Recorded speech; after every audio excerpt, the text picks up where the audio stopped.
Hey folks, it's your buddy Mike Messier with a spontaneous pro wrestling rant. I'm outside, I'm on location, and people might be wondering, Mike, what do you have to say about AEW that we don't already know? It's just a personal opinion based on my many years of being a pro wrestling fan, an aficionado, a historian, if some might call me, and also a pop culture enthusiast, someone who watches trends and so forth. And I think AEW has a chance. First, why would I say such a thing? And a lot of people, wrestling fans, some are being, I think, prematurely negative or cynical about AEW's chances. First thing, some have criticized, and I think even my buddy Vince Russo criticized the name of AEW, sounding too familiar to A&W Restaurant. In my opinion, that can actually be a good thing, because if people have to do kind of a double take or a double listen, if they hear AEW and they get shook around a little bit and they think, oh, is that the root beer company or the fast food restaurant A&W, you've already gotten 15 seconds of their head time, their headspace. Similar to TNA wrestling, which I think folklore is that Vince Russo gave TNA the moniker of TNA, Total Nonstop Action, which at the time, 2001, 2002 era, it was a little more acceptable to have something called TNA from the pop culture world. And people once again do a double take, but then they ask what it is. Well, if it's not tits and ass, then what is it? It's Total Nonstop Action Wrestling. And very interestingly enough, wrestling wasn't even in the acronym of TNA wrestling. Henceforth, and I also thought, to be honest with you, if you're talking about tits and ass, wouldn't that be TAA, tits and AND? That's how you spell and, not N, okay? Going back to All Elite Wrestling or AEW, why do they have a chance? Well, a lot of people like myself are getting very disgusted with WWE. Their stop and start promotion of certain wrestlers, storylines. I think of, Bayley and Sasha going to therapy. Vince McMahon wants to blame everything on injuries, from Roman Reigns to, whoever else, Becky Lynch getting injured. But as we know, some of these injuries, it's because of their own talent, like Nia Jax punching poor little Becky in the face and breaking her face. So they're not going to get a lot of sympathy from me for this injury thing that Vince would conveniently like to blame. Because if they blame the injury bug, so to speak, then they can say that it's not creative or it's not their own stupid ideas or lack of execution. A couple of months ago, they made a big deal about the McMahons coming out. We're taking control now. Well, has things changed for the better on Raw, especially? On SmackDown, you do have Daniel Bryan. But anyway, going back to AEW, why do they have a chance to succeed? I think the point is, I think people are hungry. A lot of wrestling fans, long-time wrestling fans, going back to ECW, WCW, even the territories, AWA, world-class fans, they're looking for something that's different. And the best thing that AEW can do, I think, is not to become a second market for talent, say like a Damian Sandow, or people that didn't quite make it, that are still floating around the indies. Guys like Snitsky, they could bring in. If they wanted to be a warehouse of former WWE talent that was released, they could bring in all those type of people and probably have pretty good shows. King Larry says nothing has changed in WWE. Larry, your comment went away. I couldn't read the whole thing. But thanks, Larry, checking in. If you want to put that big egg and go right ahead, I'll read it quicker. But basically, AEW should not try to get, quote, mainstream stars. Some friends of mine, Ed Hardman, was chiming in. Other people saying things like they should get mainstream stars. Define a mainstream star in today's wrestling that isn't in WWE. What does that mean? I mean, are you talking MLW? Or are you talking Anthem Wrestling? What would exactly that mean? The days of WCW and ECW are gone. I mean, there's not 20 or 30 or 40 top names 18 years later that have that national exposure or have action figures just floating around looking for work. So you kind of have to rebuild your own stars. And having a guy like Chris Jericho as maybe the one diamond of that ilk, that veteran, is a good thing. But I don't think they should load up on those type of talents. I think they should do pretty much what they're doing with their roster. including wrestlers that their gimmicks or their things I don't particularly like. And I'm talking about, you know, to be hardcore about it, I don't like Kenny Omega wrestling a plastic doll in Japan, and I never have. I don't like Kenny Omega wrestling a 9-year-old girl in Japan, and I never have. Or the Young Bucks with 30 super kicks a match, or so on and so forth. And they haven't announced the Joey Ryan thing. One guy in one of these Facebook groups had some insight or some thought that they're trying to get Joey Ryan to change his Dickplex gimmick. If Joey Ryan was smart, he would change his goddamn Dickplex gimmick, because whatever contract AEW is going to offer him from his friends, Cody and the Bucks and everybody, it's probably going to be the best contract that guy ever gets. So if Joey Ryan was smart, he'd do something else, let's put it that way. He'd sacrifice his Dickplex gimmick, which I was offering free counsel to Joey Ryan last summer. If anyone caught my Twitter exchange with Joey Ryan, it was pretty heated one night. I counseled him, whether he liked it or not, that he should change his gimmick, because he did what he could do with that gimmick, the Dickplex, and now it's time to move on. So if he has any confidence in his own abilities as a talent, he should change his goddamn gimmick and do something else. Kind of like when Stevie Richards did the, what was that, the Right to Censor. King Larry, if you're still there, feel free to post your comment again. I didn't see it. But going forward, I would just say that AEW does have a chance. The other reason they have a big chance, I should have said this first, money, money, money.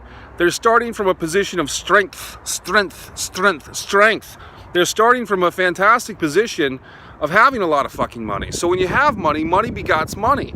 If they're able to get to the table with TBS or TNT and get wrestling back on those stations, and if you think about it, 17 years is a long time, but in the span of 100 years, 200 years, if you look back at it, it's not that much time for wrestling to be off the superstation. I mean, pro wrestling on the superstation, TBS especially, goes back before there was a Nitro, before there was even WCW. It was Georgia Championship Wrestling. It was, Bill Watts was on the Superstation TBS for a hiccup. WWF was in 84, Black Saturday. Look into that if you don't know that story. So pro wrestling, and I think even Southwest Championship Wrestling was on Superstation TBS, if I'm not, no, that was on USA Network. So I'm getting a little confused. But point is, TBS Wrestling has a big thing. Here we go, King Larry. Thanks for the, we got another guy chiming in, Fortnite guy, I'm not so sure about that, and King Larry with some good comments there, but it's just, I'm talking fast and I'm reading fast, Larry, but please keep chiming in, buddy. So the point is, all this stuff leads me to say, money begots money. The Khan family owns the Jacksonville Jaguars. They know what it's like to be successful, they know what it's like to do these deals, and no offense to Vince McMahon, but, the guy is getting older, and his attention, I think, is very divided with this whole XFL thing, which I think is a huge mistake. Jason Clark chimes in with there needs to be competition. Generally makes the product better, as opposed to just one company having a monopoly. Thanks, Jason. For some reason, I could read his quicker than Larry's. I'm not sure why. But in any event, I would agree. You need to have competition. It's biblical. Iron sharpens iron. And it doesn't, that's just a phrase meaning iron sharpens iron. You need to have competition. It's perfectly well stated. So what other reason I think this company has a shot? One thing that I'm not the biggest proponent of is wrestlers being nice, buddy all the goddamn time. Hey, bro, great match, bro. Hashtag, I just had a great match with, @ symbol, whoever the fuck, and we love each other and we kiss each other in the fucking dressing room or whatever the fuck. Look, on the cheek or whatever. But I'm just saying, I'm sick of these wrestlers always feeling the need to fucking get along with each other. I like to see the wrestlers stay true to their character. For instance, Kenny Omega and Chris Jericho, two AEW wrestlers, the day after their big match in Japan a year and change ago, they did a podcast together, analyzing how well they did and congratulating each other and patting each other on the proverbial back. And now they're trying to do a rematch for AEW at this press conference at Double or Nothing. My opinion is, guys, you kind of, I know, like, oh, we're all smart, blah, blah, blah, but I'd rather those fucks have kept themselves in character at least. If they wanted to tape the podcast, fine, tape the podcast, but then don't release it for 10 years. And so when Jericho's 57 years old and Omega's, 47 and they're not going to wrestle each other anymore, then release that podcast, because that would be of interest.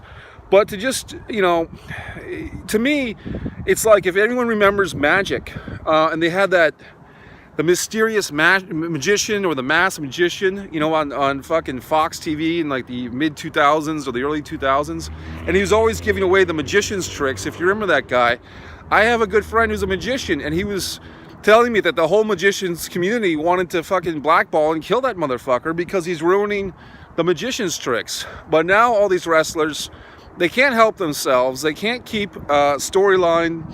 And where do you go with that? Who do you blame? I actually blame the show Tough Enough. The show Tough Enough, the 2001, I think is when it started. The original Tough Enough, won by fucking Maven. And that show, by the way, has had a very low percentile of success. If you really look at it, I mean, you can say Miz, who's the big guy? Ryback. Who else came through fucking Tough Enough? I mean, some of the women wrestlers, I guess, did. But it hasn't really had a great success rate. But Tough Enough is one of those shows, or one of those aspects of wrestling now, that's kind of given away too many secrets in my book. Going back to the AEW thing, I think I look at the talent roster. Somebody was nice enough to post the talent roster, the broadcast team, the ownership. You have some pretty fucking heavy hitters there. And, my biggest fear, not that I give a flying fuck, but my fear is that they just do too much fucking cutesy stuff, too much, where guys, as Cornette calls them parody wrestlers, or I call it parody wrestlers. He calls them silly wrestlers, or sometimes I get hardcore, I call them the tight of 10, the thumb in the ass 10. Which, of course, Tommaso Ciampa is now the NXT champion, but he put his thumb in Jushin Liger's asshole. Jeff Cobb was there, Pete Dunne. All those wrestlers that involved themselves in PWG, thumb in the asshole spot, to me, that's a black eye on wrestling. I'm going to do another rant sometime soon about explaining, really breaking down why the thumb in the ass spot is a disgrace to professional wrestling. I've done a couple of videos on it, but I get so angry. But I just need to do like a pie chart to scientifically break it down, why that is reprehensible and abhorrent. But anyway, King Larry, I hope you're still there, buddy. And everyone who chimed in, this is a nice, live, spontaneous. As you can see, I'm in a different location now. But just people were getting very interested about this whole AEW thing. And I was kind of surprised because I've been very, anti-Omega, very anti, to an extent, the Young Bucks and Cody. But in this adventure that they're on, I do feel like, whether I personally watch the product, or I hate that goddamn term, the product, if I personally watch their shows or not, to me, it's always better to have competition than not. I do hope they do it the right way, limit their fucking thumb in the ass spots. That Britt Baxter, female wrestler, dentist lady, I think she's got a big upside. Kind of a cool gimmick. I mean, she's definitely a lot more attractive than Isaac Yankem from 1995. Anybody else want to chime in, go right ahead. But I think I'm going to wrap this thing up now. And hope everyone is doing well out there. Remember, these videos, I'm not fucking selling a goddamn wrestling fucking magazine or anything, but you can go to MikeMessier.com. You can check out the 4 episodes or so of the Foreign Object podcast. Just go to my website, MikeMessier.com, go to blog somewhere, and just put the Foreign Object in. Tons of wrestling stuff. Wrestling Sun, my wrestling movie with Eliminator John Cronus. My sit down with Sandman, my short film with the Sandman. Rejected by Reality has just been released, which has Balls Mahoney. It's kind of sad that a lot of the guys I've worked with are now deceased. Anyway, that's about it. Mike Messier. Thanks, King Larry, everybody else. Jason, checking in. All the guys on the Facebook, wrestling fans, real wrestling fans, wrestling news source, OWN, of course, wrestling group with Frank and Jimmy and all those guys. What's the guy? Wrestle Talk, Wrestle House. I think the guy's name is Dimitri. I'm getting a little winded here because I've talked so earnestly. Any other reasons why AEW is going to be a success? I think I'm basically starting from a point of strength. They're looking at this thing as a business. They let All Elite do a show, like a trial pilot without them, without the cons I'm talking about. And now the cons said, hey, these guys might have something here and we can cash in. And if they're able to do some crossover stuff with the football players, if there's any football players that are looking to retire, they can transition them into wrestling, And the cheerleaders, maybe the Jacksonville Jaguar girls, I think they were at the first press conference, so they can get involved. All types of good things. So hopefully they won't fuck it up. All right, Mike Messier, see you later.